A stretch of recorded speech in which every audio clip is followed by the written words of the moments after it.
The Secret Garden in June, Part 2. Now we're going to go through the gateway again. It's early morning, not as early as last time. It's about 7 o'clock in the morning. And we're going to have a look at some more roses today. We're going to go to some other gardens. Incidentally, while we're walking down here, I should say that I forgot to mention why the bees collected pollen. They collect pollen to feed the young ones on. What they do is to mix the pollen with nectar and make what's called bee bread, which they feed to their grubs. Now, here is a nice rose. This one is a flower carpet rose, modern rose, German. It's very healthy. That's why I grow that one. All the flower carpet roses are very healthy. We've got a sea holly here. These aren't flowers, these are bracts, very sharp. It'll grow in any dry soil. Lovely plant. Shakespeare knew this one because we know that Falstaff was eating it, well, eating the roots of it in the Merry Wives of Windsor. Apparently the roots taste a bit like parsnips, and I think I'll give them a miss. Across here we've got another flower carpet rose. This is another healthy rose, a lovely white one that perpetually flowering all summer long, and in front of it, so going off a little bit now, but lovely pink there, Doris, a perpetual flowering pink. I love the pinks. We'll go down here now past the pond and have a look at some roses that are growing on the front of our house. Incidentally, talking about the bees while we're going down here, of course the queen bee is just an ordinary egg which the bees have chosen to become a queen. They make a special cell for her and they feed her on royal jelly instead of bee bread. So they get the royal jelly off of the top of their heads, and just by feeding her on a different food, they change her into a queen. How amazing that is. We're crossing over the bridge here, past the waterfall. It's there. And I'm going to the front of our house here and looking at these two roses that are in bloom on the front.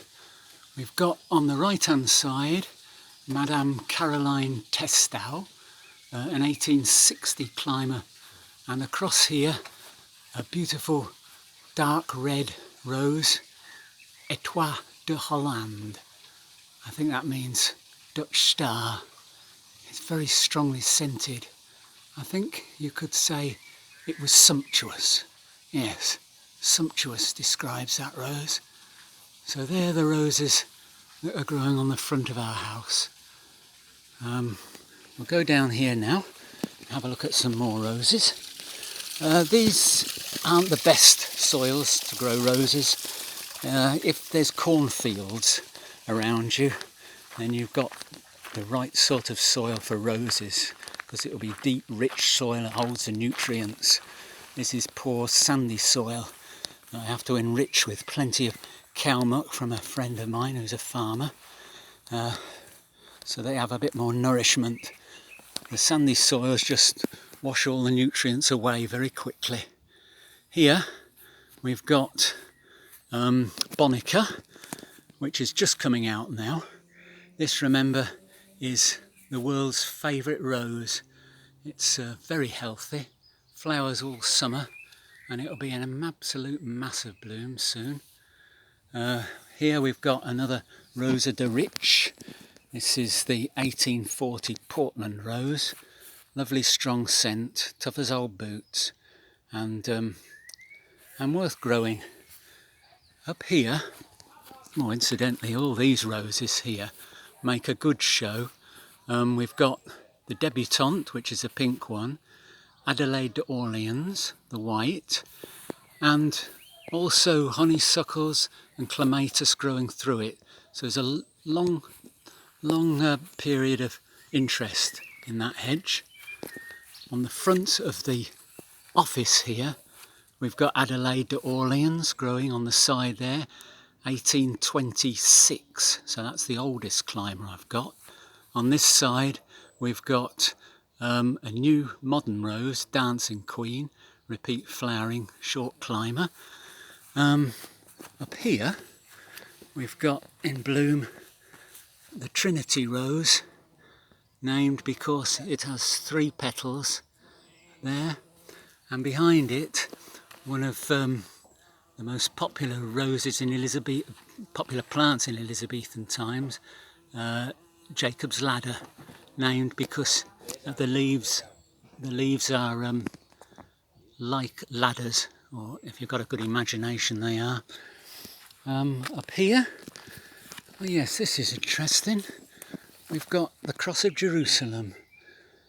This plant was apparently brought to Europe by the Crusaders. It's got the same name in all the countries in Europe, the Cross of Jerusalem. Each flower is like a small cross, and I suppose the red represents the blood of Christ. So that's been in gardens since earliest times. There's no brighter plant in the garden than the Cross of Jerusalem. I grew that from seed 40 years ago.